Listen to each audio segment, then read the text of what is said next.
Hi everyone, today we're working on the I can statement. I can translate words into numbers, variables, and operations. So we're going to start with sentences. So the first one is 44 less than a number W.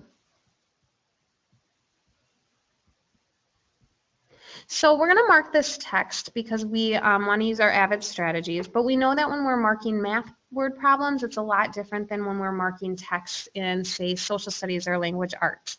So in math class, we know that numbers are really important, so we're going to circle those. So 44 is the obvious one that I'm going to circle, but then if I keep reading, it's less than a number W. So I know that W is actually a variable standing for a number, so I'm going to go ahead and circle that.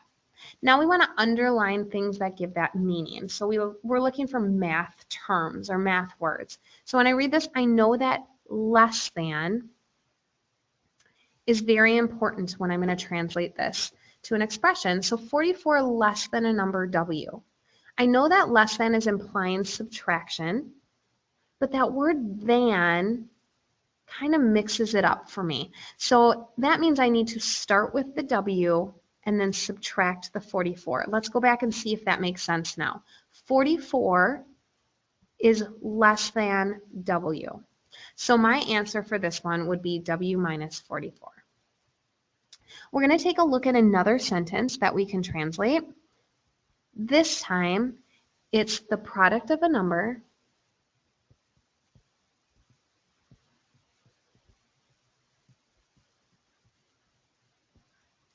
and 6 increased by 4.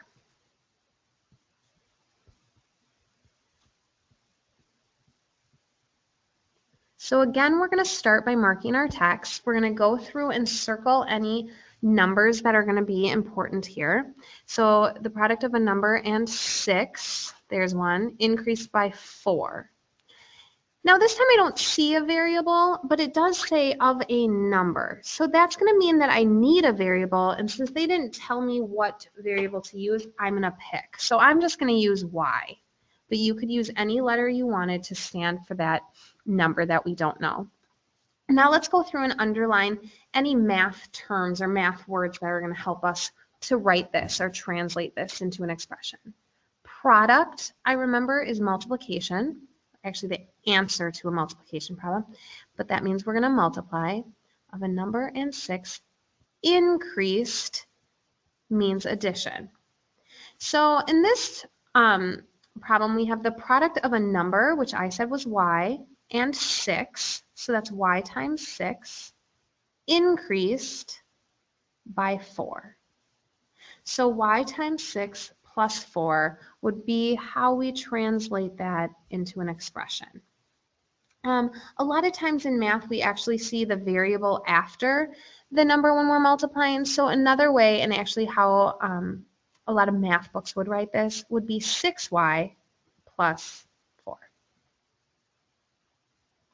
All right, let's take a look at one more sentence here and how to translate that to an expression. Twice the sum of Y and 7. So I'm going to go ahead and start circling my numbers.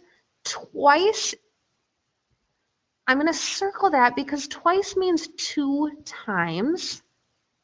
And then Y is a number in this one. It's a variable. We don't know what it stands for, but it's a number. And then 7. So twice I already know stands for 2 times. But the sum is another important word, so I'm going to go ahead and underline that. So twice the sum of Y and 7. So I'm going to actually start with the sum of Y and 7. That would be Y plus 7. And I want twice that. So 2 times. But if I write it like this, it looks like it's 2 times Y. But I want it 2 times all of this. So I'm actually going to put parentheses around the Y plus 7. So I know that I'm multiplying the 2 times the sum, not just times the Y. So this is how I would write the expression for twice the sum of Y and 7. The last thing I'm going to go through with you guys is to go in the other order. Sometimes they're going to give you an expression and you need to write a sentence. So So if they had 2x minus 3, obviously there's an infinite number of ways we could write a sentence to represent this expression. Sometimes you could go as simple as 2 times x minus 3.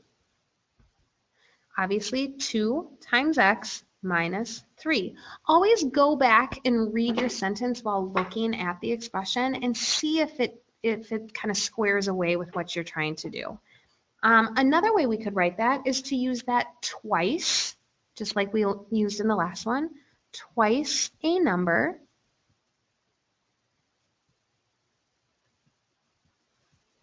decreased, there's another word for subtraction, by 3. Let's see if that one works. Twice a number decreased by 3. That would be another example of how you can write this. Obviously, there are tons and tons and tons of ways to write this, and I can't wait to see some of yours. So hopefully you have a better understanding of how you can translate words into numbers, operations, and variables.